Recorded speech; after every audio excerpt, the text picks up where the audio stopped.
Mr. President.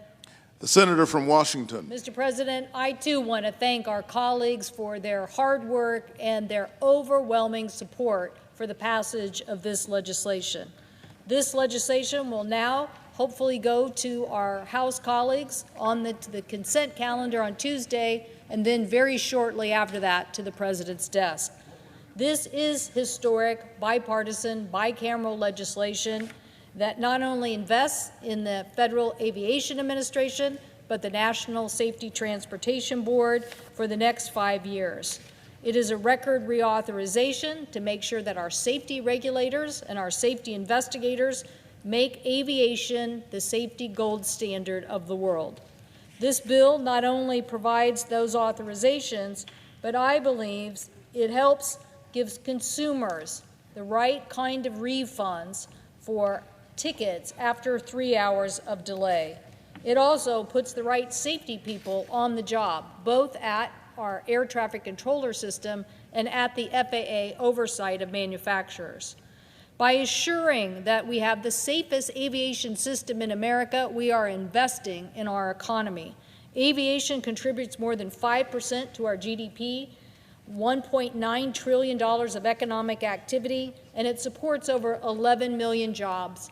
And if you ask me, the best way to the middle class is get an aviation job, coming in as working class, leaving as middle class, as many manufacturing jobs in my state represent.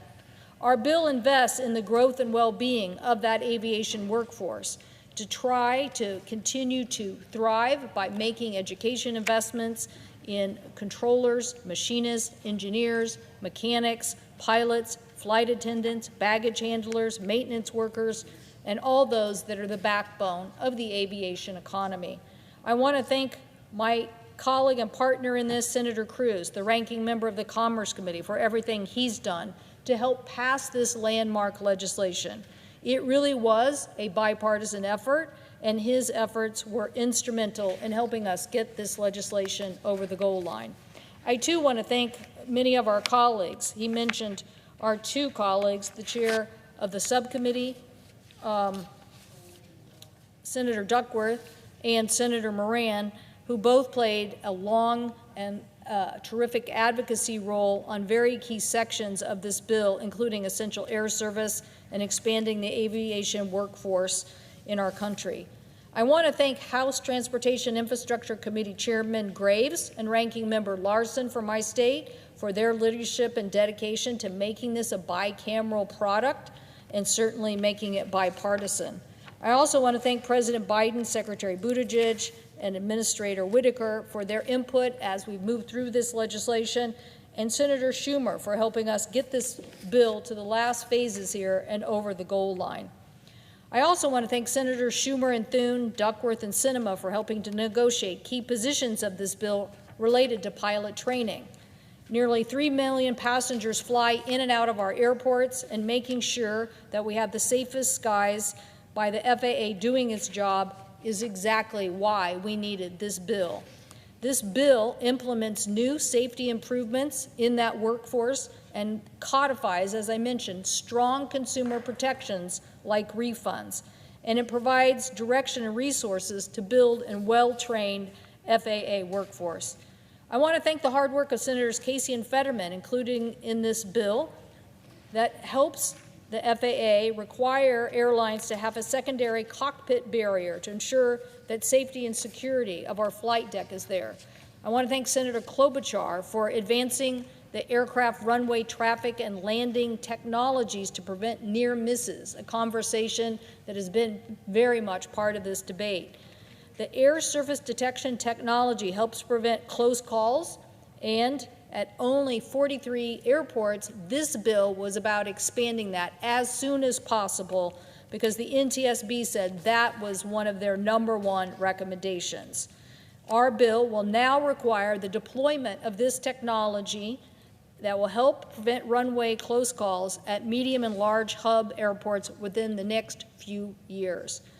Building on the aircraft certification and accountability program, we help provide for significant improvements in the design process so that the public is more informed, and we also directed the FAA to require training programs for those organizational design authorities. These are the ODA units that oversee the manufacturer. This includes strengthening those unit members' understandings of safety management systems, something the committee has held a lot of hearings on, and we know how important safety management system is, according to our expert review panel, to implement into law. We authorized money for the next 5 years to boost the FAA's programs in safety and factory inspections, and implemented a revised model that really helps us with our air traffic controller system. So critical, because right now we need more air traffic controllers, and we need them to be rested on the job. This bill also includes an important safety provision from Senator Schatz, a helicopter safety bill which brings standards to the commercial air tour systems in Hawaii. And another major safeguard in safety is Senator Baldwin's provision with Senators Welch and Capito called the Global Aircraft Maintenance Safety Improvement Act, which helps oversee the safety inspections at our overseas airports. There are nearly 1,000 FAA certified maintenance and repair stations outside the United States, and they need to make sure that they have the proper oversight. This helps raise those safety standards worldwide. Specifically, these technicians are now required to go with background checks, alcohol testing, and foreign repair stations are now subject to surprise inspections. As I mentioned, the NTSB authorization is critical, and I want to thank my colleague, Senator Lujan, for his leadership on helping get this in the bill. But also, one of the #1 requirements why we wanted to get this done now with the NTSB is one of their key recommendations that's now in this statute is a 25-hour cockpit voice recording requirement that was also championed by Senators Blumenthal and Wyden. This means when accidents happen, the NTSB will no longer be stifled by not getting the recording. They will have this recording, and it will be required to be held for more than 25 hours. I mentioned the workforce issues, which to my state are paramount. We need to continue to train and skill the best workers, and certainly that means air traffic controllers and aviation safety inspectors. We also, besides the increase for air traffic controllers to help deal with the staffing gap, we are making sure that they have the best technology to work with as well. And our colleagues, Senator Klobuchar, Duckworth, Moran, Thune, Peters, and Kelly, helped us to recruit and retain the next generation of workforce. So I can't thank all my colleagues enough. As mentioned and much discussed, Congress is setting for the first time in statute a refund standard for consumers to get a refund on non-refundable tickets after 3 hours of delay in the United States, and for 6 hours on an international flight. These statutory rights are a big win for consumers.